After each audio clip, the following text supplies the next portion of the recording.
అంటే ఈ ఎపిసోడ్ అంతా ఒక పక్కన పెడితే ఆయన చివరిలో మాట్లాడినటువంటి 4-5 కామెంట్లు ఇప్పుడు పెద్ద ఎత్తున చర్చనీయాంశంగా అవుతుంది. దేశవ్యాప్తంగా దొంగ ఓట్లకు సంబంధించి కావచ్చు, ఎలక్షన్ కమిషన్ పనితీరు మీద పెద్ద ఎత్తున రాహుల్ గాంధీ లాంటి వ్యక్తి పోరాటం చేస్తూ ఉన్నారు. ఆయన ఉదాహరణలు చూపిస్తూ ఉన్నారు. ఈవీఎంలకు సంబంధించిన వ్యవహారం పక్కన పెడితే దొంగ ఓట్లను ఎలా చేర్చి నియోజకవర్గాల్లో అటు బీజేపీకి సంబంధించినటువంటి కూటమి అధికారంలోకి వచ్చిందంటూ కూడా ఆయన శుభ్రంగా అన్నింటినీ కూడా విత్ ఎగ్జాంపుల్స్ సహా చూపిస్తున్నారు. ఇప్పుడు ఆంధ్రప్రదేశ్కి సంబంధించి కూడా ఇదే ఎన్డీఏ కూటమికి సంబంధించిన 3 పార్టీలు అధికారంలో ఉన్నాయి. నేను కూడా ఈవీఎంలకు సంబంధించి దొంగ ఓట్లకు సంబంధించిన వ్యవహారం మీద పెద్ద ఎత్తున పోరాటం చేస్తూ వచ్చాను. దీనికి సంబంధించి ఆంధ్రప్రదేశ్లో ఓట్లు అంటే 5 తర్వాత 6 గంటల తర్వాత 12.5% ఓట్లు ఎలా పెరిగాయంటూ కూడా పలుమార్లు వైసీపీ పార్టీ ఎన్నికల కమిషన్ దగ్గరికి వెళ్ళింది. ఎన్నికల కమిషన్ దగ్గరతో వెళ్ళి మాట్లాడుతూ వచ్చారు. డైరెక్ట్గా బయటకు వచ్చి చాలామంది మాట్లాడుతూ వచ్చారు. ఈరోజు రాహుల్ గాంధీ గారిని పేరెత్తినప్పుడు కూడా చాలా సీరియస్గా మాట్లాడుతూ వచ్చారు జగన్మోహన్ రెడ్డి. ఆంధ్రప్రదేశ్ రాష్ట్రం ఇండియాలోనే ఉంది కదా, ఆంధ్రప్రదేశ్లో కూడా ఇలాంటి అంశాలు జరుగుతూ వచ్చాయి కదా, అలాంటిది కాంగ్రెస్ పార్టీ ఎందుకు చంద్రబాబుని క్వశ్చన్ చేయట్లేదంటూ కూడా మాట్లాడుతూ వస్తున్నారు. రివర్స్గా కాంగ్రెస్ పార్టీ చంద్రబాబుని క్వశ్చన్ చేయడం మానేసి నన్ను క్వశ్చన్ చేస్తున్నాయి, నా మీద విమర్శలు చేస్తున్నాయి అంటూ కూడా ఆయన మాట్లాడుతూ వచ్చారు. ఒక విధంగా డైరెక్ట్గా రాహుల్ గాంధీని కాంగ్రెస్ పార్టీని టార్గెట్ చేసినట్టుగా జగన్మోహన్ రెడ్డి అనిపించింది. ఏం చెప్తారు? రాహుల్ గాంధీ గారిని లేదా రాహుల్ గాంధీ గారి పేరు మీద చాలా డైరెక్ట్ గానే విమర్శ ఆయన చేశాడు. ఇంత విమర్శ బహుశా రాహుల్ గాంధీ గారి పైన ఈ మధ్య కాలంలో ఎప్పుడు ఆయన చేసి ఉండలేదు. లేదు, అసలు కాంగ్రెస్ మీద లేదు. రెండు ఆయనకి ఆయన చేయలేదు కానీ మీలాంటి జర్నలిస్టులు మీరు ఎన్నికల ప్రక్రియ పైనే ఇష్యూ కూడా ఇప్పుడు ఎన్నికల ప్రక్రియ కదా, ఏపీ ఎలక్షన్ కాబట్టి రిలవెంటెడ్ గా రాహుల్ గాంధీ చేస్తున్న పోరాటంలో మీరు జాయిన్ అవుతారా, ముందు గలుపుతారా, ఇది జర్నలిస్ట్ అడిగిపోయి దానికి ఆయన ఆగ్రహం వ్యక్తం చేశాడు. ఆయన పాయింట్ ఏంటంటే రాహుల్ గాంధీ గారు చంద్రబాబు నాయుడు గారు హాట్ లైన్ లో సంబంధాలు మెయింటైన్ చేస్తున్నారు అని హాట్ కామెంట్ చేశాడు. త్రూ రేవంత్ రెడ్డి గారి సహకారంతో, చంద్రబాబు నాయుడు గారు రేవంత్ రెడ్డి సహకారంతో రాహుల్ గాంధీతో హాట్ లైన్ లో మెయింటైన్ చేస్తాడు. ఇది పెద్ద విమర్శకు దారితీస్తుంది. రీజన్ ఏంటంటే చంద్రబాబు నాయుడు గారు బీజేపీతో ఉన్నాడు, ఆయన హాట్ లైన్ లో సంబంధాలు మెయింటైన్ చేస్తానంటున్నాడు. ఇంత గందరగోళం జరిగినప్పుడు ఖచ్చితంగా ఇది తెలంగాణలోను ఆంధ్రప్రదేశ్లోను పెద్ద సంచలనంగా మారుతుంది, పెద్ద ఇష్యూగా మారుతుంది. ఎట్లా మారుతుంది అనేది ఒక అంశం. ఇప్పుడు ఎందుకు జగన్మోహన్ రెడ్డి గారు ఇంత సీరియస్ గా స్పందించాడు అనేది చూడాలి. ఎందుకంటే జగన్మోహన్ రెడ్డి గారు ఎప్పుడు కూడా తన రాజకీయ ప్రత్యర్థిని తప్ప ఇంకెవరిని పట్టించుకోడు. వాళ్ళ పట్ల ఎలాంటి అభిప్రాయం ఉన్నా తన సమీప రాజకీయ ప్రత్యర్థితోనే గొడవ పెట్టుకుంటాడు రాజకీయంగా. ఇతరులను పట్టించుకోడు, కాంగ్రెస్ కానీ బీజేపీని కానీ ఎవరిని పట్టించుకోడు. ఓన్లీ చంద్రబాబు నాయుడు గారు, కొంత పవన్ కళ్యాణ్, ఎందుకంటే వాళ్ళ రాజకీయ ప్రత్యర్థులు. అట్లాంటి వ్యక్తి అన్ఎక్స్పెక్టెడ్ గా ఇంత టోన్ తో ఎలాంటి సశబిషలు లేకుండా మాట్లాడాడు అంటే రాహుల్ గాంధీ గారు ఏమో ఆయన రాజకీయ ప్రత్యర్థి కాదు ఆంధ్రప్రదేశ్ లో. దానికి కొన్ని అంశాలు దోహదపడి ఉంటాయని అనుకుంటున్నా. మొదటి అంశం ఏంటంటే శర్మిల గారి వ్యవహార శైలి. శర్మిల గారిని ఆంధ్రప్రదేశ్ పిసిసి అధ్యక్షురాలు అయిన తర్వాత ఆమె గత ఎన్నికల్లో అంత జగన్మోహన్ రెడ్డి గారిని పర్సనల్ టార్గెట్ చేసినారు. ఆమె స్వయంగా కడపలో పోటీ చేయడం, ఆయన ఓటమే లక్ష్యంగా పనిచేశారు. వివేకానంద రెడ్డి గారి కేసుకి ఇది రెఫరెండంగా చేసుకోవడం, వివేకానంద రెడ్డి కేసుని మాట్లాడడం తప్పు కాదు. వివేకానంద రెడ్డి గారి కేసుని కాంగ్రెస్ పార్టీ మొత్తం అన్ని ప్రాంతాల్లో చేయలేదు, కానీ ఈమె మాట్లాడుతుంది. ఆ రకంగా పర్సనల్ టార్గెట్ చేస్తూ వచ్చింది. ఎన్నికలు అయిపోయిన తర్వాత కూడా శర్మిల గారు యాజ్ ఏ పిసిసి చీఫ్ వ్యక్తిగత ఆస్తులు తగాదాలు, వాళ్ళ కాలం జగన్మోహన్ రెడ్డి గారు మీకు ఆస్తులు సరిగ్గా ఇచ్చారా లేదనేది మీ ప్రైవేట్ వ్యవహారం, పోరాడండి, ఇంట్లో కొట్లాడండి, న్యాయ పోరాటం చేసుకోండి, మనకు అభ్యంతరం లేదు. కానీ ఒక పిసిసి అధ్యక్షులుగా అజెండాలకు మార్చేసింది. ఒక 2 నెలల పాటు ఆస్తులు తగ్గదు. ఆమె మాట్లాడింది మిగతా పార్టీ సభ్యులు ఏమైనా మాట్లాడారు? ఊరు మాట్లాడలేదు. కానీ ఒక పిసిసి స్టేట్ ప్రెసిడెంట్ మాట్లాడుతూ జగన్మోహన్ రెడ్డి గారికి అది నొప్పి కలిగించింది, బాధ కలిగిస్తుంది ఎవరికైనా. చెల్లి అదనంగా కాంగ్రెస్ పార్టీ అది. ఈ మొత్తం ఎపిసోడ్ లో ఈ 1 year లో ఆమె ఎప్పుడు కూడా జగన్ విమర్శించింది తప్ప ప్రభుత్వాన్ని విమర్శించింది. ఓడిపోయింది అసలు ముఖ్యమంత్రిగా ఉన్నప్పుడు ఓకే, ఓడిపోయిన తర్వాత కూడా చంద్రబాబు గారిని ఒక మాట అంటే ఈయన 3 మాటలు అంటుంది. సంబంధం లేని విషయాలు దాంట్లో కలుపుతుంది.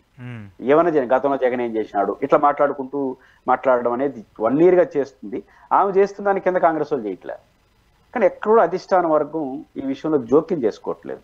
ఇంకా వ్యక్తిగత ఆస్తుల విషయాన్ని కూడా రాజకీయ అంశంగా మార్చినప్పుడు ఏమీ జోక్యం చేయదు. దీనికి పరాకాష్ఠగా ఆ ఠాకూర్ అనే ఆయన, మాణిక్య ఠాకూర్ అనే ఆయన, Manikya Thakur AP in charge cum spokesperson ఒక ప్రకటన చేశాడు. ఏంటది? మద్యం కేసులో జగన్మోహన్ రెడ్డి గారిని, భారతి గారిని విచారణ పిలవాలి అని. పాయింట్ ఏంటంటే ఇప్పుడు మద్యం కేసు విచారణ జరుగుతుంది.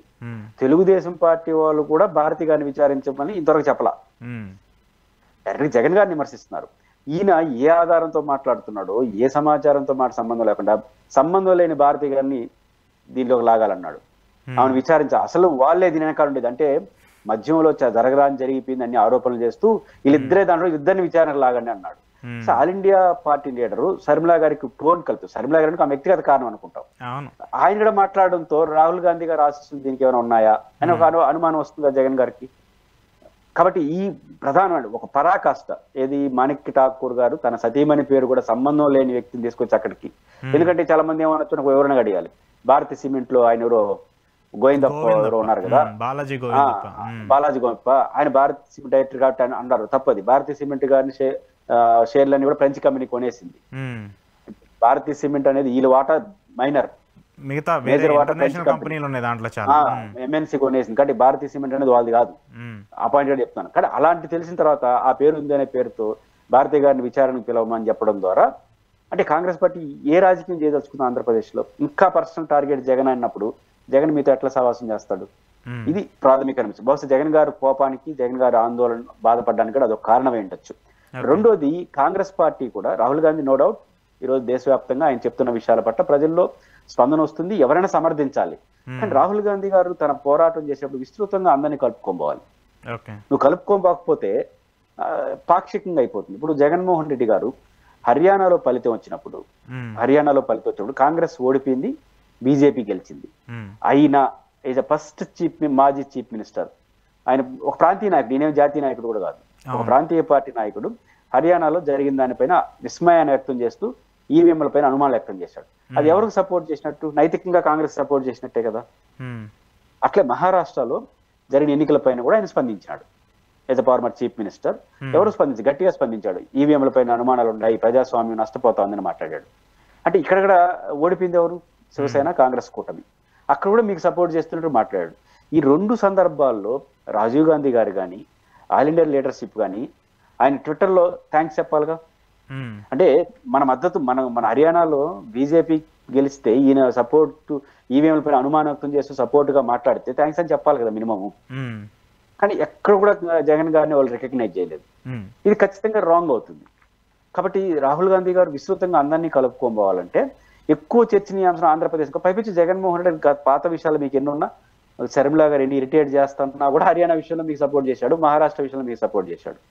అంటే ఇంత హోల్ హార్టెడ్ గా ఉన్నప్పుడు రాజకీయ కోణంలో మీరు కూడా రియాక్ట్ కావాలి కదా, సంఘీభావాన్ని తెలియజేయాలి కదా.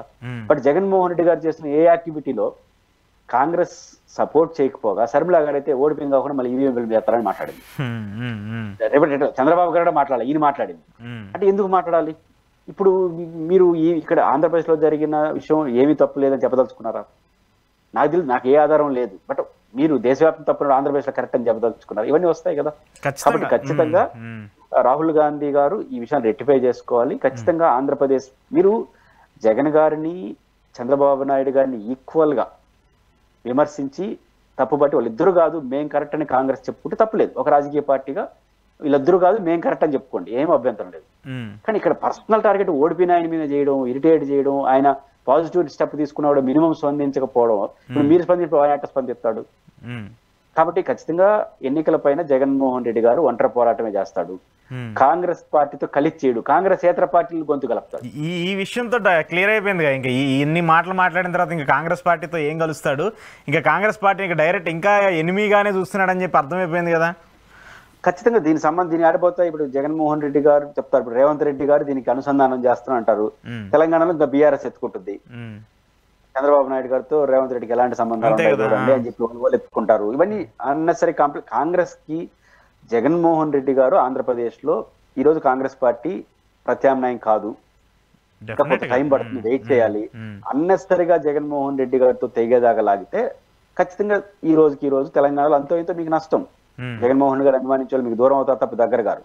కాబట్టి కాంగ్రెస్ పార్టీ ఈ మంచి పోరాటంలో, ఇంత పెద్ద పోరాటంలో జగన్మోహన్ రెడ్డి గారికి కూడా లెటర్ రాయొచ్చు. మీరు గతంలో హర్యానాలో సపోర్ట్ చేశారు, మహారాష్ట్ర మేము కూడా అదే పనిలో ఉన్నాం, జాయిన్ కదా మనందరూ కలిసి పనిచేద్దాం రా అని పిలిపించుండాలి. ఆంధ్రప్రదేశ్ లో ఆంధ్రప్రదేశ్ జరిగిన పరిణామాల పట్ల మేము సంఘీభావాన్ని తెలియజేస్తాం కలిసి మీటింగ్ పిలిపిస్తే వీళ్ళు కూడా దాని మీద ఫస్ట్ ఆంధ్రప్రదేశ్ పైన స్పందించాలి. ఆంధ్రప్రదేశ్ లో జగన్ గారు ఏదైతే ఈవీఎంలు ఇవ్వంటారంటే దీనిపైన స్పందించాలి. స్పందించారు. పిసిసి అధ్యక్షురాలు స్పందించి నువ్వు ఓడిపోయినావు, అనవసరంగా ఈవీఎం కింద నెడతావా, గతంలో నువ్వు గెలిచింది ఎట్లా అని మాట్లాడారు. ఆమె దేశంలో మాట్లాడుతూ చేసి భిన్నంగా మాట్లాడారు. ఇప్పుడు కాంగ్రెస్ స్టాండ్ ఏమనుకోవాలి? కాబట్టి కాంగ్రెస్ పార్టీ తీసుకునే ఈ స్టాండ్ వల్ల జగన్మోహన్ రెడ్డి గారు కఠినంగా ఉండదలుచుకున్నట్టుగా ఈ మొత్తం వ్యవహారాలు బట్టి అర్థమవుతుంది. ఓకే, కానీ ఎందుకు చంద్రబాబు నాయుడు గారు లాగుతూ వచ్చారు? చంద్రబాబు నాయుడు గారు మరి మీరు రాహుల్ గాంధీ గారికి చంద్రబాబు నాయుడుకి స్టిల్ ఇంకా ఒక మంచి రిలేషన్స్ కంటిన్యూ అవుతున్నాయి, వాళ్ళు మంచి గుడ్ రిలేషన్లో ఉన్నారు. ఒక పక్కేమో ఆయన పొత్తులో ఒక పార్టీలో ఉంటూ ఇంకో పార్టీతో రేవంత్ రెడ్డి ద్వారా లైజనింగ్ మెయింటైన్ చేస్తున్నారు అంటున్నారు. సో అటు ఇటు చేసి చంద్రబాబు నాయుడు గారిని జగన్ గారు ఇరికించారనుకుంటున్నారా? అంటే చంద్రబాబు నాయుడు గారి గురించి జగన్ గారు చెప్తేనే బీజేపీ వాళ్ళకి తెలియనంత అమాయకులేం కాదు, వాళ్ళు అన్ని తెలుసు. వాళ్ళకి ఎవరు ఏం చేస్తున్నారు, వాళ్ళకి హై ఇంటెలిజెన్స్ ఉంటుంది తెలుసు. కాకపోతే పొలిటికల్ చర్చకి దారితీస్తుంది. అయితే జగన్మోహన్ రెడ్డి గారు చంద్రబాబు గారిని లింక్ చేయడంలో లాజిక్ ఏంటంటే, నిజంగా రాహుల్ గాంధీ గారు హాట్ లైన్ లో సంబంధాలు ఉన్నాయో మనకు తెలియదు, కానీ ఏపీలో కాంగ్రెస్ బిహేవియర్ తెలుగుదేశానికి ఉపయోగపడుతుందా లేదా, ఇది మెయిన్ పాయింట్. ఇప్పుడు ఈవీఎంల పైన ఆయన ఆందోళన వ్యక్తం చేశాడు. ఈవీఎంలు బాగున్నాయి, నువ్వు అనవసరంగా ప్రజలు వ్యతిరేకత ఓడేయాలంటే మీరు ఇండైరెక్ట్ గా ప్రభుత్వానికి అనుకూలంగా ఉన్నట్టే కదా.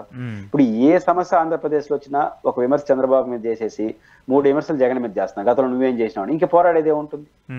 కాబట్టి ఆంధ్రప్రదేశ్ లో మాణిక్ ఠాకూర్ గారు చెప్పిన, శర్మిలా గారు మాట్లాడిన, చాలా మంది టీవీ కూర్చొని ఇప్పుడు టీవీ డిబేట్ లో కూర్చొని అది కాంగ్రెస్ అధికార ప్రజలంతా, కొంతమంది మీలాంటి జర్నలిస్ట్ కానీ వచ్చింది, ఎందుకంటే మీరు కాంగ్రెస్ ప్రతినిధి తెలుగుదేశం ప్రతినిధి అన్నారు కొంతమంది కొన్ని డిబేట్ లో, నేను పాల్గొన్నాను. అంటే అంతగా ఓన్ చేసుకుంటారు ప్రభుత్వాన్ని, 2 రకాలు ఓన్ చేసుకుంటారు. డైరెక్ట్ గా చంద్రబాబుని సమర్థిస్తే ఒప్పుకోరు కాబట్టి జగన్ తిట్టడం, దాని అర్థమే జగన్మోహన్ విమర్శిస్తా అంటే చంద్రబాబు గారిని సమర్థించినట్టే కదా ఇండైరెక్ట్ గా.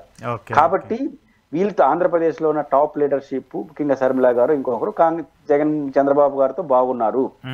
ఆయన బాగున్నారని 1 year నుంచి మేము చెప్తా ఉంటే ఢిల్లీ నాయకత్వం ఇండిపెండెంట్ గా ఉండాలని చెప్పే జోక్యం చేసుకున్నప్పుడు ఖచ్చితంగా వారు చంద్రబాబు గారి పేరుని ప్రస్తావించక తప్పదు.